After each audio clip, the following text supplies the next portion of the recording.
Hello everyone, ज्ञानजग के इस YouTube channel में आप सभी का स्वागत है। आज हम लोग इस वीडियो में बात करेंगे स्लेट कमीशन आसाम के बारे में, जो कि सेट एग्ज़ाम कंडक्ट कराने जा रही है। जी हाँ, slate commission Assam set exam 2021-22 conduct कराने जा रही है। इसी के बारे में हम आज बात करेंगे। तो जी हाँ, तो सबसे पहले ये देखिए कि क्या होता है सेट एग्ज़ाम या स्टेट एलिजिबिलिटी टेस्ट।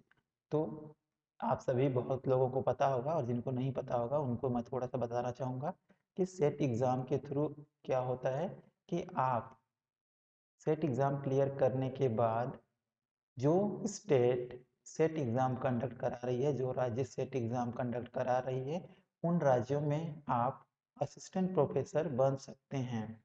ठीक है, असिस्टेंट प्रोफेसर क्या कर सकते हैं, बन सकते हैं वहाँ के कॉलेजेस में और वहाँ के यूनिवर्सिटी में। तो कॉलेज और यूनिवर्सिटी में आप असिस्टेंट प्रोफेसर बन सकते हैं। इसके लिए आप एलिजिबल हो जाते हैं रेगुलर अपॉइंटमेंट के लिए। तो ये चीज़ें सभी को क्लियर हो चुकी होंगी कि सेट एग्ज़ाम का क्या इंपॉर्टेंस है। सेट एग्ज़ाम केवल रिस्पेक्टिव स्टेट तक ही लागू होता है, यानी कि जो स्टेट, ठीक है, जो स्टेट वो एग्ज़ाम कंडक्ट करा रही है, केवल उसी राज्य में यह एप्लीकेबल होगा। मतलब अगर आप छत्तीसगढ़ में सेट एग्ज़ाम क्लियर करते हैं तो केवल आप छत्तीसगढ़ में, छत्तीसगढ़ के कॉलेज और यूनिवर्सिटी में असिस्टेंट प्रोफेसर बन सकते हैं। अदर स्टेट के लिए वो एप्लीकेबल नहीं होता है।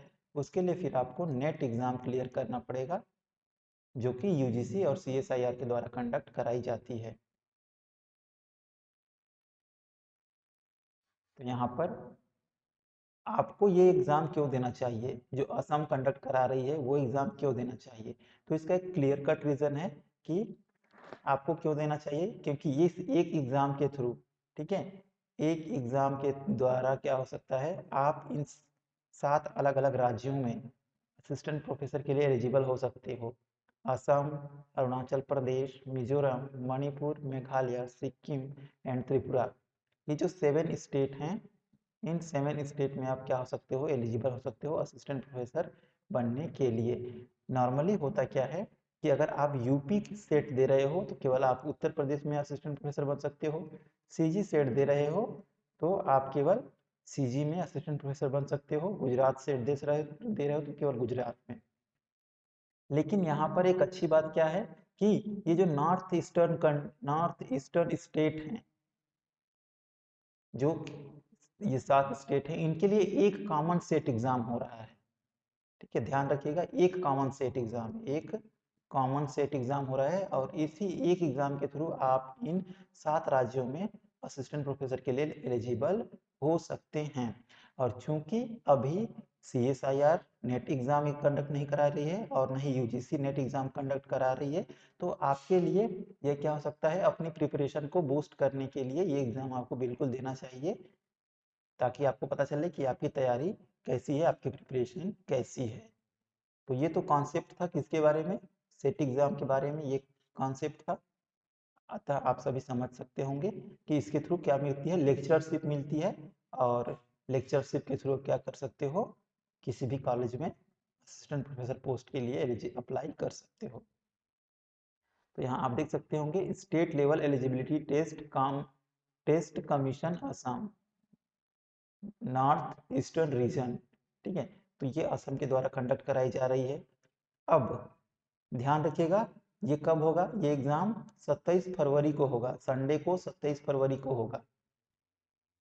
आगे इसके बारे में मैं डिटेल बताऊंगा। जो नॉर्थ ईस्टर्न स्टेट हैं उनकी अलग अलग शहरों में इसकी एग्ज़ाम सेंटर होंगी। तो 27 फरवरी संडे के दिन एग्ज़ाम होगा, और आपको ऑनलाइन फॉर्म, ठीक है, ये जो वेबसाइट दी गई है इन्हीं में क्या करना है, इन्हीं वेबसाइट्स पे जाकर फिल करना है ऑनलाइन फॉर्म। यहाँ पर ध्यान रखिएगा, आप कब से कब तक अप्लाई कर सकते हैं, आपकी ऑनलाइन आवेदन कब से कब तक स्वीकार की जाएगी, तो 11/11/2021 से 28/12/2021 तक। ठीक है, 11/11/2021 से 28/12/2021 तक क्या कर सकते हैं आप, ऑनलाइन फॉर्म भर सकते हैं। ठीक है, फीस डिपॉजिट आप 31 दिसंबर 2021 तक कर सकते हैं और आपकी एग्ज़ाम 27 फरवरी को होगी। खैर ये तो थी डेट के बारे में। सिलेबस के बारे में मैं एक चीज़ और बताना चाहूँगा, सिलेबस के बारे में कि जो आपका यूजीसी, ठीक है, जो आपका यूजीसी और सीएसआईआर का जो सिलेबस होता है वही सिलेबस लागू होगा। इसके बारे में हम लोग आगे डिस्कस करेंगे।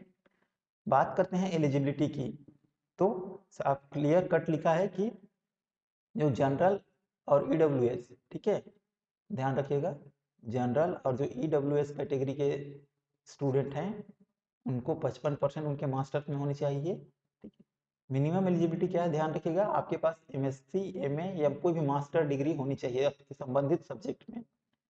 ठीक है, संबंधित सब्जेक्ट में क्या होनी चाहिए, मास्टर डिग्री होनी चाहिए। साथ ही साथ जनरल ईडब्ल्यूएस कैंडिडेट को 55% मार्क्स होने चाहिए उनके मास्टर्स में, और वहीं एससी, एसटी और पीडब्ल्यूडी कैटेगरी के जो उम्मीदवार हैं उनको 50% होना चाहिए उनके मास्टर्स में। ध्यान रखिएगा ओबीसी कैंडिडेट, ओबीसी कैंडिडेट जो कि किस में आते हैं, नॉन क्रीमी लेयर में आते हैं, वो भी 50% है उनका, तब भी मान्य होगा। ठीक है, एक चीज और ध्यान रखिएगा, जो फाइनल ईयर के स्टूडेंट हैं, मतलब जो अपने एमएससी, ठीक है, एमए या जो भी अपनी मास्टर डिग्री कर रहे होंगे उसमें लास्ट सेमेस्टर में या जो ईयर वाइज होगा तो लास्ट ईयर में, तो जो लास्ट ईयर में है ऐसे स्टूडेंट भी इस फॉर्म को फिल कर सकते हैं। क्या कर सकते हैं, फॉर्म को फिल कर सकते हैं, ध्यान रखिएगा। तो ये तो थी एलिजिबिलिटी के बारे में। आगे देखते हैं सब्जेक्ट ऑफ टेस्ट, तो कौन कौन से सब्जेक्ट्स हैं जिनके लिए यह सेट एग्जाम कंडक्ट कराया जा रहा है। तो यहाँ पे आसामी, English, economics, education, history, philosophy, political science, geography, इसके अलावा Manipuri, Bodo, Bengali, Hindi, anthropology, Sanskrit, sociology, Arabic, Persian, law, commerce, chemical science, life science, mathematical science, physical science, computer science और इन्वायरमेंटल साइंस।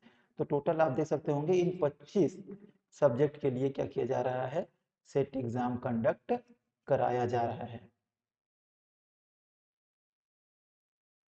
नेक्स्ट देखते हैं टेस्ट सेंटर। तो टेस्ट सेंटर कहाँ कहाँ है, तो टेस्ट सेंटर आप देख सकते हैं कि कहाँ कहाँ है यहाँ पर टेस्ट सेंटर। तो गुवाहाटी यूनिवर्सिटी, तो ये सारे टेस्ट सेंटर है, ये अलग अलग टेस्ट सेंटर है, आप इसको देख सकते हैं कौन कौन से यूनिवर्सिटी में कहाँ कहाँ पे हैं। ठीक है, Dibrugarh university, Tezpur university, Assam university, Manipal, ये तो ये क्या है आपके टेस्ट सेंटर हैं जहाँ पर आपको क्या होगा, एग्जाम होगा। नेक्स्ट हम लोग बात करें स्कीम ऑफ टेस्ट की। ठीक है, तो टेस्ट क्या होगा, टेस्ट यहाँ आप देख सकते होंगे कि the test will be consist to paper, दो पेपर का होगा और सारे के सारे क्वेश्चन कैसे होंगे, एमसीक्यूज होंगे, मल्टीपल चॉइस होंगे या फिर मैच करने वाले हो सकते हैं। ध्यान रखिएगा यहाँ पे क्लियर बताए, एमसीक्यू होंगे, मल्टीपल चॉइस क्वेश्चन तो होंगे, लेकिन इनमें भी अलग अलग वेरायटी के क्वेश्चन आपको देखने में मिलेंगे। मल्टीपल चॉइस क्वेश्चन हो सकते हैं या आपको मैच करने के लिए आ सकता है क्वेश्चन, या कुछ असर्शन दिए गए होंगे और उसका आपको असर्शन और उसका जो रीजनिंग है इससे भी रिलेटेड क्वेश्चन होंगे, ट्रू फॉल्स रिलेटेड भी क्वेश्चन होंगे। तो टोटल एमसीक्यू क्वेश्चन होंगे, लेकिन इस टाइप के क्वेश्चन आपको देखने को मिलेंगे कहाँ पर, आपके सेट एग्जाम में। दो पेपर होंगे जैसा कि हम पहले ही बता रहे हैं। फर्स्ट पेपर क्या होगा, 100 मार्क्स का होगा। टोटल कितने क्वेश्चन होंगे, 50, मतलब हर एक क्वेश्चन कितने मार्क्स का होगा, हर एक क्वेश्चन 2 अंक का होगा। ठीक है, इसके लिए 1 घंटा टाइम दिया जाएगा और 10 से 11 बजे के बीच ये पेपर होगा। सेकेंड पेपर जो कि आपका सब्जेक्टिव होता है 200 मार्क्स का होगा, और ये भी इसके भी मतलब 100 क्वेश्चन होंगे टोटल, हर एक क्वेश्चन 2 अंक का होगा, 200 मार्क्स का। तो इस तरह से टोटल 300 मार्क्स का क्या होगा, आपका एग्जाम होगा और इसी 300 मार्क्स के आधार पर आपकी कट ऑफ डिसाइड होगी।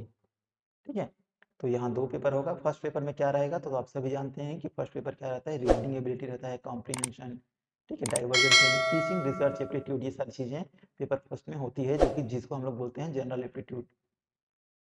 नेक्स्ट पेपर सेकंड क्या होते हैं, पेपर सेकंड आपका सब्जेक्टिव होता है। ठीक है, सब्जेक्टिव होता है जो आपके सब्जेक्ट का होता है।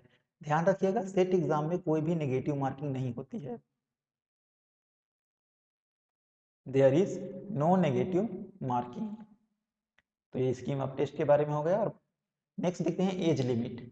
बहुत सारे कैंडिडेट कंफ्यूज रहते हैं इसमें कि एज लिमिट क्या है। तो यहाँ ध्यान रखिएगा, there is no age limit. ठीक है, नो एज लिमिट, तो कोई एज लिमिट नहीं है। और कैंडिडेट कितनी भी बार इसमें बैठ सकते हैं, ये नहीं है कि आप केवल दो ही अटेम्प्ट है आपके पास कि आप 2 ही बार एग्जाम दे सकते हो, 3 बार दे सकते हो, नहीं, जितनी बार चाहें आप ये एग्जाम दे सकते हैं। अब बात करें फीस स्ट्रक्चर की, तो अगर आप ऑनलाइन फॉर्म भर रहे हैं तो आपको जनरल कैटेगरी, अगर आप जनरल कैटेगरी से बिलोंग करते होंगे तो आपको 1200 रुपये देना होगा, ओबीसी तब 1050 रुपये, जनरल ईडब्ल्यूएस 1050 रुपये, SC ST कैटेगरी को 1000 रुपये और पीडब्ल्यूडी कैंडिडेट को 800 रुपये। तो ये था टेस्ट फी के बारे में। एक चीज़ यहाँ आपको और नोट करना है, आप अगर अदर स्टेट, ठीक है, उन 7 स्टेट के अलावा अगर आप किसी अदर स्टेट से बिलोंग करते हो तो आप जनरल कैटेगरी कंसीडर किए जाओगे, जनरल कंसीडर किए जाओगे। मीन्स अगर आप छत्तीसगढ़ से हो तो अगर छत्तीसगढ़ में आप ST में आते हो, लेकिन वहाँ पर आप जनरल कंसीडर किए जाएंगे। तो इस चीज़ का ध्यान रखें, जो भी स्टूडेंट अभी मास्टर्स में रनिंग है या फिर तुरंत अभी जिनका मास्टर कंप्लीट हुआ है। तो आई होप आपको वीडियो ये पसंद आया होगा। वीडियो अगर आपको पसंद आया होगा तो वीडियो को लाइक करें, चैनल को सब्सक्राइब करें, ताकि मैं इसी तरह के अपडेट्स आपको बताता रहूं और आपको मिलती रहें।